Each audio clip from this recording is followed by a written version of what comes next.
Guérit TV Monde rouvre son antenne régionale de Parakou à partir du 1er août 2024. Pour toutes vos activités dans le Nord Bénin et autres renseignements, appelez le 00229 91 19 10 10.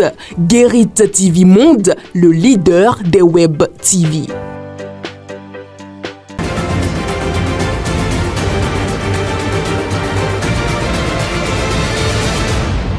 Guérit TV Monde, le leader des Web TV au Bénin. Mesdames et messieurs, bonsoir et merci de prendre ce rendez-vous de l'édition du soir sur Guérit TV Monde. Voici le sommaire. À la demande des anciens présidents Nicéphore Dieudonné Soglo et Thomas Boniayi et avec l'autorisation du président de la République du Bénin Patrice Talon, une délégation du Niger a été envoyée à Cotonou par le président, chef de l'État, le général de brigade Abdourahmane Tiani. Tournée de reddition de comptes dans les arrondissements de la 19e circonscription électorale, Adidjat Matisse, ministre de la fonction publique, a procédé au lancement ce mardi 23 juillet 2024 dans la ville de Porto Novo en présence des autorités communales et départementales. 5 athlètes représenteront le Bénin dans diverses disciplines aux Jeux olympiques de Paris 2024 qui s'ouvrent dans quelques jours. Nous en parlons avec Fauziat Sefou. À nouveau, bonsoir et bienvenue. Les anciens présidents Boniayi et Nicéphore Soglo sont attendus au palais de la Marina dans le cadre d'une rencontre entre le président de la République, Patrice Talon, et la délégation nigérienne à Cotonou. Facilitateur de la crise entre le Bénin et le Niger, les deux anciens présidents avaient rencontré le président de la transition, le général Abdourahmane Tiani à Niamey, le 26 juin. Cette délégation est constituée de Dr Soumana Boubakar, ministre du directeur de cabinet du président du Conseil national pour la sauvegarde de la patrie, d'un représentant du haut commandant de la gendarmerie nationale, d'un représentant du haut commandant de la garde nationale, d'un représentant de la police nationale et d'un représentant de la direction générale de la documentation et de la sécurité extérieure. Dans un autre registre à présent, la ministre Adidjat Matisse, en charge de la tournée de reddition de comptes dans les arrondissements de la 19e circonscription électorale, a lancé officiellement cette tournée dans le 2e arrondissement de la ville de Porto Novo ce mardi 23 juillet 2024. Latifat Kouenou et Patrice Aïwonton pour le point. Après l'étape des 9 communes de la 19e circonscription électorale, les arrondissements sont pris d'assaut par cette forte délégation conduite par Chalmaï Renfort sous la supervision de la ministre du Travail et de la fonction publique, Adidjatou Matisse. C'est dans le 2e arrondissement de la ville capitale que la ministre Adidjatou Matisse a procédé au lancement officiel de la tournée pour le compte des arrondissements de la 19e circonscription électorale. Un bref bilan des actions du gouvernement dans les domaines des infrastructures, de la santé, de l'éducation et d'autres secteurs a été présenté à la population.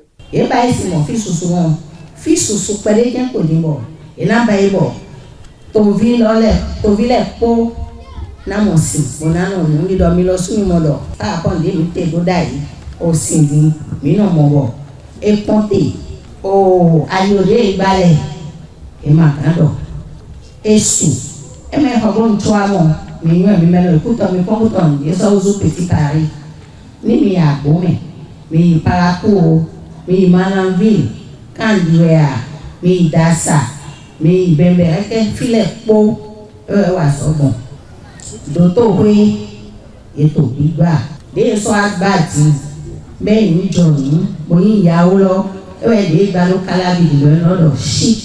Dès l'entrée de la ville capitale, les actions entreprises par le gouvernement du chef de l'État Patrice Talon sont palpables. Mais pour mieux apprécier celle-ci, un bilan de ces initiatives prises pour valoriser la ville capitale du Bénin, appelée la ville aux 3 noms, a été exposé. Branchement des baïtos, Robo Fibel, c'est 2016. 6 856 ménages.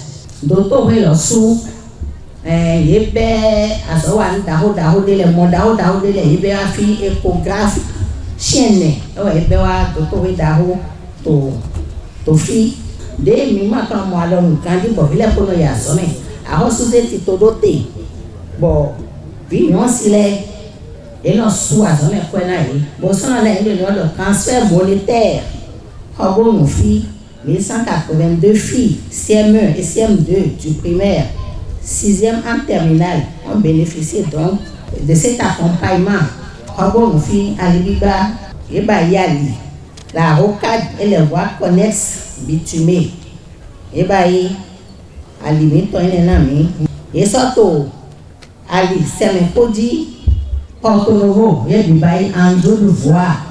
Ben, on me dit que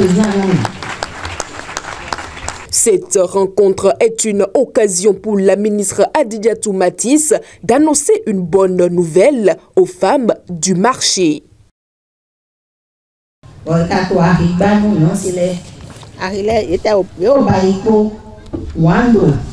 Bodo awabo yo bai ko eyan wa pe mi mo mo le mi no te na e ni mu la mi mo le ehun to aje ndo ku to mi o aje ku kale o denja ministre du commerce e lo ma do le mi lo kaka mi na mo chemin ye de mi me pe mi na tu mo na ho akie ni o me na ho akile na mi.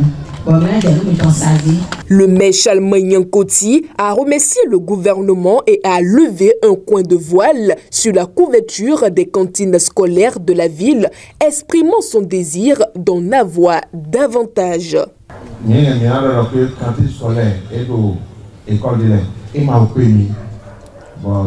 Qui considérait la réaction des niveaux, ministre Nakando, quand il m'a permis.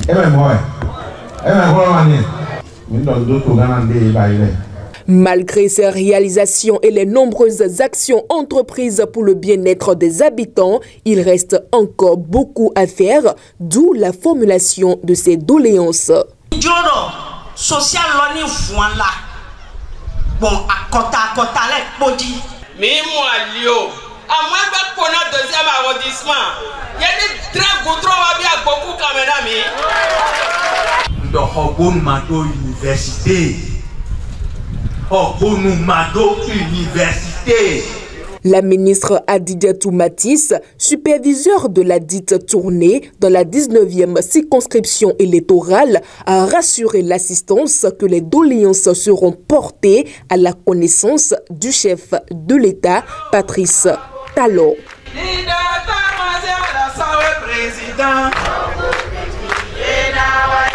Contrairement à ce que l'on observe sur le terrain, le prix du ciment n'a connu aucune augmentation officielle. Cependant, plusieurs commerçants profitent de la période de pénurie actuelle pour pratiquer des prix excessifs. Une pratique non recommandée selon les tests en vigueur. Une équipe de la rédaction s'est rendue sur le terrain pour comprendre les raisons de cette pénurie. Reportage. Une pénurie de ciment se manifeste depuis quelques jours dans plusieurs départements du Bénin. Cette situation affecte de nombreux projets de construction et engendre une surenchère. Deux raisons peuvent expliquer le manque de ce produit si important dans la construction. La situation du ciment depuis 2 semaines a connu une pénurie sur le territoire. La pénurie là, je pense que c'est dû au fait que notre usine était en arrêt pour les travaux de maintenance. Au même moment, il y a Massé qui était en arrêt technique. Donc quand la situation s'installe, les agréés aussi perdent leur quota normal. Donc ça fait qu'ils n'arrivent plus à servir leur clientèle. De nombreux revendeurs profitent de l'occasion pour augmenter le prix du ciment, ce qui ne devrait pas être le cas. Avant cette pénurie, le ciment était toujours à 85 000, le chargement 500. Le multi-usage était à 77 000, chargement 500. Le ciment est vendu au prix. Et je ne pense pas, il y a un client qui disait la dernière fois, c'est quand ils veulent augmenter le prix dans les usines qu'ils font semblant de faire ça. Mais jusque-là, jusqu'à aujourd'hui, à l'heure où je vous parle, aucun papier n'est sorti pour que la société dise que j'ai augmenté le prix de mon ciment. C'est dommage que quand cette situation s'installe, tout le monde devient revendeur. Il y a une situation qui s'installe où on peut passer pour se faire de l'argent. On profite de cette situation pour se faire de l'argent et on crie au dehors que le ciment est cher, le ciment est cher, le ciment est cher. Or, le ciment dans son genre, dans là où on produit le ciment, il n'y a pas d'augmentation. C'est d'ailleurs ce qui justifie la descente des équipes du ministère de l'Industrie et du Commerce pour effectuer des contrôles et sanctionner toute personne ne respectant pas la réglementation en la matière. Moi, je crois que la situation va s'améliorer. Et puis tout le monde retrouvera la quiétude. La drépanocytose est une maladie héréditaire qui entraîne la déformation et la destruction des globules rouges. En période de fraîcheur, les personnes souffrant de cette maladie doivent suivre un traitement particulier. Suivez plutôt cet élément pour plus de détails. La drépanocytose est une maladie héréditaire due à la présence d'une hémoglobine anormale S dans le sang. Pour prévenir cette maladie, il y a plusieurs choses à faire. Surtout en cette période de fraîcheur, la plus simple à faire, c'est de boire beaucoup d'eau. Je dis de boire beaucoup d'eau parce que avec la fraîcheur, le sang devient visqueux. Et le sang qui devient visqueux ne circule plus correctement. Et donc l'hématie anormale il y aura une falsiformation de l'hématie, c'est-à-dire il y aura une déformation des hématies qui vont s'accoler aux parois des vaisseaux et créer un bouchon, ce qui va entraîner la douleur que ressentent les drépanocytaires durant cette période de fraîcheur. Beaucoup boire, ça permet de fluidifier le sang, de rendre le sang beaucoup plus fluide et cela permettra limitera la falsiformation, c'est-à-dire la déformation de ces globules rouges. Et donc, si les globules rouges ne se déforment pas, il y aura moins de globules rouges qui vont s'accoler aux parois pour faire des obstacles à la circulation normale du sang. Ensuite, si on a la fièvre, il faut rapidement prendre des médicaments pour traiter la fièvre. Et si on prend des médicaments de la fièvre, le premier jour, le deuxième jour, que ça ne passe pas, il faut rapidement courir à l'hôpital pour voir le médecin, parce que ça peut ne plus être seulement la fièvre, mais il y a peut-être une infection urinaire ou une infection pulmonaire ou un paludisme qui est en dessous et qui entraîne cette perturbation que nous allons ressentir par les crises vaso-occlusives qui s'opèrent chez ces drépanocytaires. Actuellement, la drépanocytaire peut vivre aussi longtemps qu'une personne qui n'est pas drépanocytaire. Tout dépend de comment la prise en charge se fait au niveau de cette drépanocytaire. Tout dépend de la fréquence ou des infections, des affections qui peuvent entraîner et ce malade, qui peut amener ce malade à venir à l'hôpital. Donc, moins le malade fait des crises, plus sa durée de vie est prolongée. Pour éviter cette maladie, il n'y a pas plusieurs choses à faire. C'est de ne pas se mettre en couple avec quelqu'un qui est porteur du trait de drépanocytose. C'est-à-dire, avant de se mettre en couple, il faut faire son électrophorèse de l'hémoglobine. Et si vous êtes AS ou SS, il ne faut pas se mettre avec quelqu'un qui a un S dans son organisme aussi. Il faut privilégier quelqu'un qui est homozygote AA, c'est-à-dire celui qui n'a pas du tout de trait de la maladie dans son organisme. Mais si vous êtes AS et que vous vous mettez avec quelqu'un qui est aussi AS, vous avez 25% de chance de donner un enfant qui va faire sérieusement la maladie, et vous avez 50% de chance de donner des enfants qui auront encore le trait de la drépanocytose, qui pourront le transmettre encore à leurs enfants, parce que c'est une maladie héréditaire et on ne peut pas actuellement éviter cela à part le fait de ne pas se mettre en couple avec quelqu'un qui est déjà porteur du trait de la drépanocytose.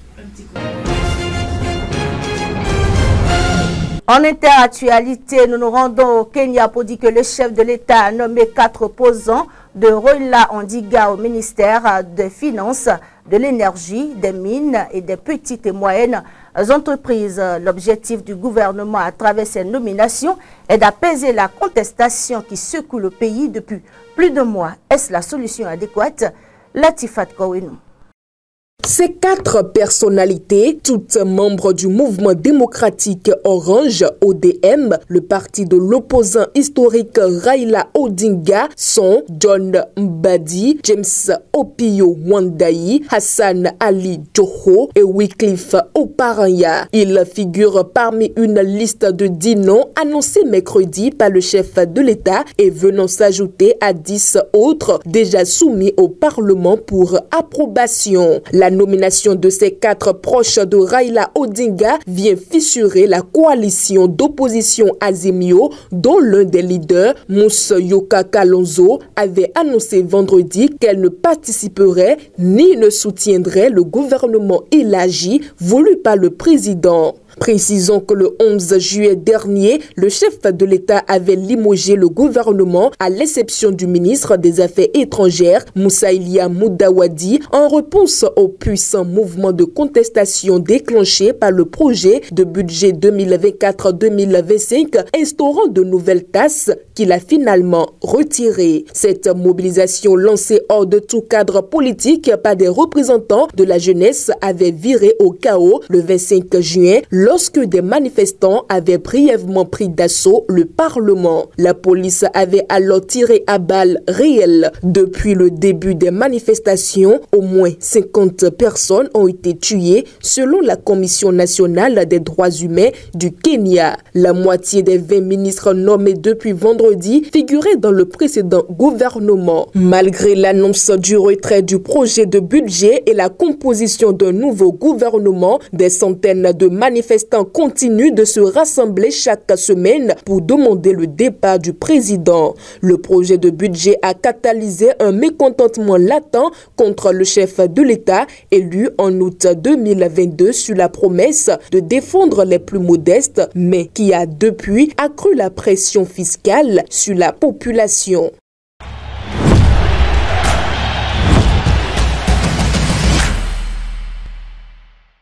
En passeport, 5 athlètes béninois représenteront le pays aux Jeux Olympiques de Paris 2024 qui s'ouvrent dans quelques jours. Parmi les qualifiés, on retrouve à la fois des talents confirmés et des espoirs prometteurs prêts à représenter le pays dans différentes disciplines. Encore quelques jours et la communauté sportive vibrera au rythme des Jeux Olympiques 2024. L'événement se déroulera du 26 juillet au 11 août prochain à Paris, en France. En quête de médailles, le Bénin sera également au rendez-vous de ce grand rassemblement. Une délégation composée notamment de 5 athlètes vont représenter le pays lors de ces Jeux. Noélie Yarigo, spécialiste du demi-fond, prendra le départ des 800 mètres. Connu pour sa ténacité et ses performances, Yarigo est une figure emblématique de l'athlétisme béninois. En judo, Valentin Winator défendra les couleurs du Bénin dans la catégorie des moins de 81 kg. L'athlète de haut niveau Winator a su se faire une place parmi les meilleurs judokas du continent. Didier Kiki, sprinteur talentueux, participera à l'épreuve des 100 mètres. En natation, Alexis Michel Doji-Kpadé concurrera sur la distance de 100 mètres d'eau, tandis qu'Eliane Douillet s'élancera pour les 50 mètres nage libre.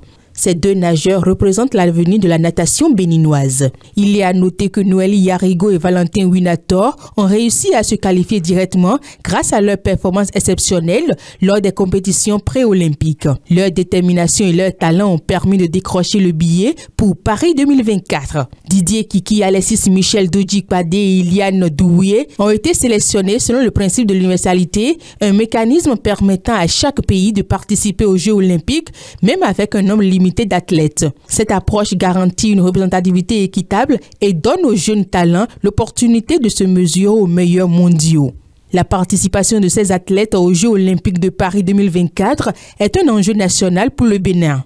C'est une occasion de démontrer leur potentiel sportif du pays et d'inspirer la jeunesse béninoise. Il faut noter que la route vers les Jeux Olympiques est semée d'embûches, mais ces 5 athlètes béninois ont prouvé qu'ils ont la détermination et le talent nécessaires pour relever ce défi. Le Bénin tout entier est derrière eux, prêt à les soutenir et à les encourager dans cette aventure olympique. Ainsi s'achève cette édition du soir. Nous vous remercions de l'avoir suivi. À demain.